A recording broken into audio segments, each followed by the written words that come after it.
Hello everyone.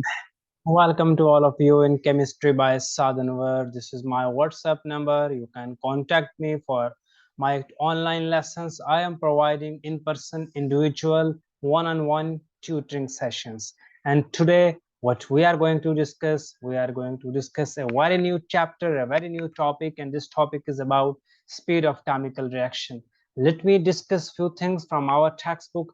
I am using different textbook for O level and IGCSE chemistry, and the topic of discussion for today video is speed of reaction, and speed of reaction is also known as rate of chemical reaction. Rate of reaction. In this topic, we will focus upon about the speed of reaction and about the rate of reaction. There are certain reactions which takes place very fast. There are certain reaction which takes place slow, and we will learn about these reactions. We will learn about those condition and those factors which influence the speed of reaction, which influence the rate of reaction. Let's start our topic of discussion, and you can also ask your questions in comment section as well. Fast and slow reaction. Yes, guys, there are certain reactions which are fast reactions. There are certain reactions which are slow reaction.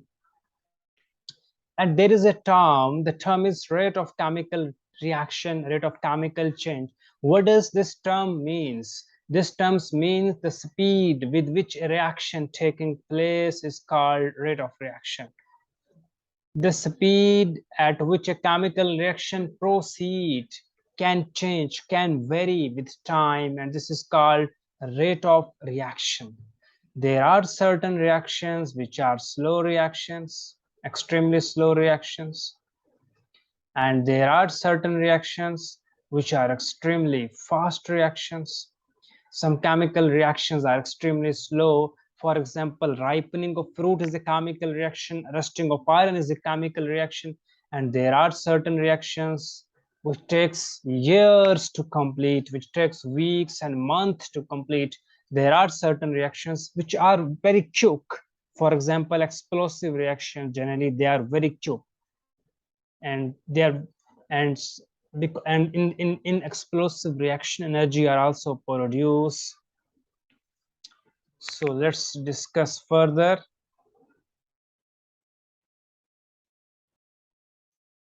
Measuring the speed of reaction. In this topic, we will focus upon how can we measure the speed of reaction. Measuring the speed of reaction.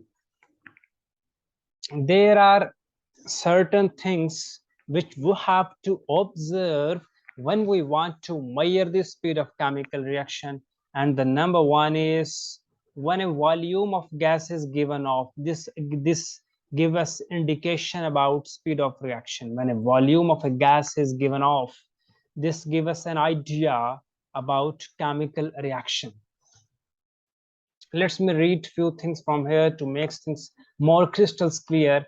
If we want to investigate the speed of a particular chemical reaction, we need to be able to see and record some type of change, some sort of change. And remember, not all chemical reactions are easy to investigate. Some reactions are very quick, as some reactions are very slow. Some reactions are too quick, and with others there is no visible change. Suitable changes which can be observed. These are certain suitable changes which we can be observed when we have to measure the speed of reaction. Number one is when a volume of a gas is given off. For example, here a reaction is taking place, and as a result of this reaction a gas is producing here, and the volume of that gas, we use a gas syringe here to measure the volume, and the volume of a gas which is given off here giving us an idea about the speed of reaction, about the rate of chemical reaction. The next factor, guys, when there is a change in mass during the reaction, when there is change in a mass during the reaction, this is an important indication, another way to investigate the speed of chemical reaction. For example, you have taken the mass of reactant 5 gram, or imagine here the mass of reactant is almost, in that particular diagram, is 159.06 gram. And later on, when reaction will proceed, what happened to this mass of reaction? The mass of reaction will change. The mass of reactants will change. The mass of reactant, after a few minutes or after a certain time, the mass of reactants start decreasing. Why? Because reactants charge changes into products, so the mass of reactants start decreasing. So there is a change in the mass during the reaction, and this is an indication to investigate the speed of chemical reaction. Then there is a third way, when there is a temperature change also given us idea about the speed of reaction. When there are color change, when there is a precipitate form, when something will form here, something new will form here, and this is a precipitate means a solid which is not soluble. This precipitate also give us an idea that something happened here, some change is happening here. When there is a change in pH, we will focus upon change in pH more when we talk about acid-base reaction. So such things given us idea about how to measure the speed of reaction. Guys, there is a chemical reaction, and I am choosing this chemical reaction to explain this graph as well. Consider the reaction of a marble chips. What marble chips is? Marble chips are those specific type of stones which are used to construct a floor during house construction. So marble chips, its name is calcium carbonate, and its formula is CaCO3. This is the formula of calcium carbonate marble chips. The other reactant is HCl, hydrochloric acid. So when calcium carbonate